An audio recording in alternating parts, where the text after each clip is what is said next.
We get a lot of nervous, younger or older ladies leading the morning after pill or the emergency hormonal contraception, and it can be very embarrassing and stressful for them. But it needn't be.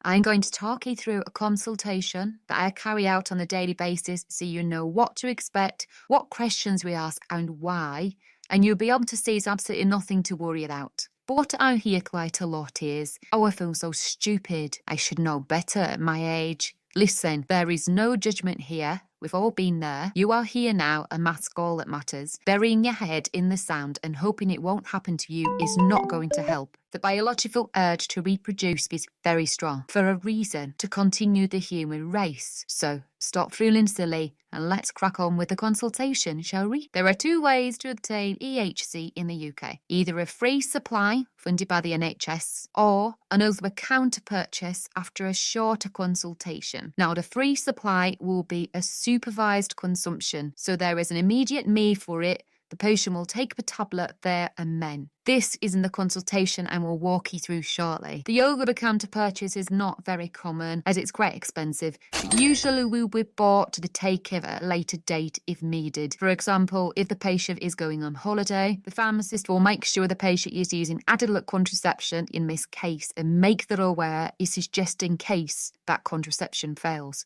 Some people just like to be extra safe and that's fine. So you come in, I will take you into the consultation room. It's confidential and soundproof as per GPHC guidelines and standards. We will pop in your details into the computer and create a record for you.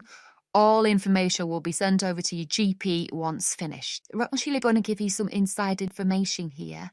You're going to see on screen actual copies of what I look at when I'm talking to you from what I'm throwing in, and nobody ever sees that, so there you go. So we'll start by filling in some basic details, and you can see there on the screen that there are some potential safeguarding issues for those that are under the age of 16, but I won't go into that today. I'll assume that you're a lot older than this. Next, I'll ask you why you need the supply, not to be nosy, but so I can offer additional advice and support if you need it. If you aren't using regular contraception, I'll offer you support there as well. We may discuss options if you like. At the very least, I can offer you a free supply of condoms to take away. So pharmacists also offer a contraceptive service, so we could tie these two needs together. Now, after unprotected sex, the IUD, which stands for intrauterine device or copper coil, is the most effective way of emergency contraception. If inserted within 5 days of unprotected sex or within 5 days from the earliest estimated ovulation. If this is appropriate to the patient, we will supply the emergency hormonal contraception as normal and refer for the IUD to be fitted. Right now we'll discuss a few side effects and how effective the treatment is likely to be based on timing. The similar side effects would be nausea, vomiting, abdominal pain, headache, dizziness and breast tenderness. Then I'll just double check the patient's consent to treatment. Even though they have presented in the pharmacy for treatment, we have to get consent,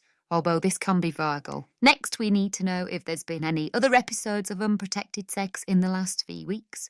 The patient could already be pregnant but may not show as a positive on a pregnancy test yet. Also, do they have any medication allergies, sensitivities to the medication we're about to give, or problems with lactose, which the tablets contain? You can see a tick box there for acute porphyria, which is a rare autosomal enzymatic defect in the heme biosynthesis pathway, which makes red blood cells. Progestins can trigger acute attacks, so we need to check this as well. Now, you can see here, I need to ask or work out your BMI. This can be a bit uncomfortable for some people, but I can assure you it's for a good reason. It may affect the choice of EHC or whether a double dose is needed. You've come this far, so we really want to make sure it works. Now, we are going to work out where you are in your menstrual cycle, if we can. This will again determine which type of EHC we provide, as one may be more effective than the other. I'll also check if your last period was normal to rule out an implantation bleed or longer than 4 weeks ago. I would probably do a quick pregnancy test in this case, with your permission. Now I'll ask some questions to determine which type of EHC is appropriate for you. There are 2 types, ulipristal and levonorgestrel, depending on where you are in your cycle and your risk of pregnancy with regards to ovulation. It will affect the choice, but I won't go into why. If it's levonorgestrel that you need, I'll also check whether you need a double dose. This, as mentioned, could be due to BMI or other medications taken in a cycle. Some medications, called enzyme inducers, will speed up the metabolism of the EHC and make them less effective. Nearly finished now? Stay with me. Then I will give you the tablet to take, whilst making a note of the expiry and batch number. This is standard procedure for anything administered, including vaccines, etc. And on to counselling points. I won't let you leave until I've answered all your questions and concerns and explained a bit about the medication. You would need to come back if you were sick within 2 hours for another dose, as it wouldn't have been absorbed properly.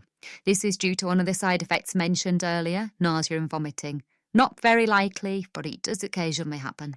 You will need to use contraception until your next period, as it's not 100% effective and there's still a risk of pregnancy. I can give advice about contraception at this point also, and STIs if worried. I will give you a chlamydia test kit if you would like one, free if you're under 25. You will get a free supply of condoms and a leaflet to read. And then I will let you go home. See, it wasn't so bad, was it?